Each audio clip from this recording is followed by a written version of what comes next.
Welcome to the Peak, Chesapeake Energy Arena in Oklahoma City, Oklahoma. Paul Jones and Sherman Hamilton, where the Raptors get set to play 8 of the next 10 on the road and start in a very, very difficult place, Sherm. Oklahoma City, tough to play, and might be even tougher for the Raptors if Jonas Valanciunas does not play. He is questionable right now as we head toward game time. Yeah, they're going to need Jonas Valanciunas for the ongoing part of this season, but in a matchup against the Oklahoma City Thunder, Steven Adams is a big, big man, and he's improved. He's getting more opportunities with no Kevin Durant in the lineup, so Russell Westbrook is really relying on him for more production, and he's been able to produce.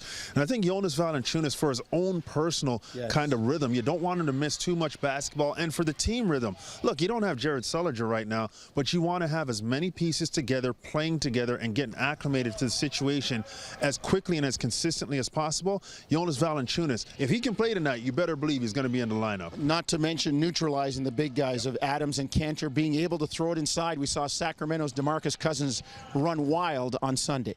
Let's hear from Jonas Valanciunas and more of the guys after practice. I feel not bad. We'll see tonight how he's going to react. I had some running today. I did some stuff, so we're going to see how we're going to react over a couple hours, and then we'll tell.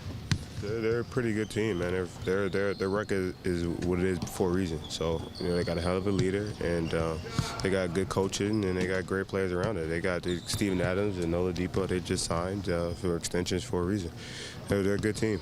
This team is 34% of their offense is transition, one of the highest in the league. So we got to get back, show bodies, get walls, because one guy's not going to stop Westbrook. You know, we went through the same thing with Washington. All right, Sherm, Raptors have their work cut out for them.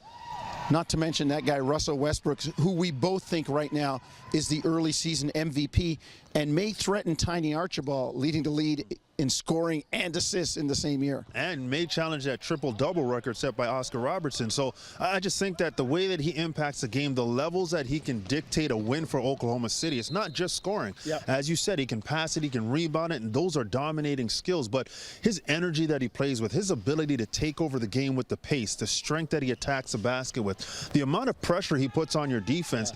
As a team collectively, you heard Kyle, you heard Coach Casey say it, you've got to play him with 5 bodies. You've got to show him jerseys, show him any reason to not come and attack you in the paint, because if you don't, he's going to get in those gaps, he's going to go over top you, he's going to put so much pressure on your paint that your big guys are going to get into foul trouble. So I love watching him play, but he's got to be a nightmare to play against. Well, he reminds me of a bigger, stronger, more athletic, better rebounding Allen Iverson playing with the guys that he did in Philly, just the way he leads this team. You can see the game tonight, 8 o'clock on Sportsnet 1, and hear it on TSN 1050.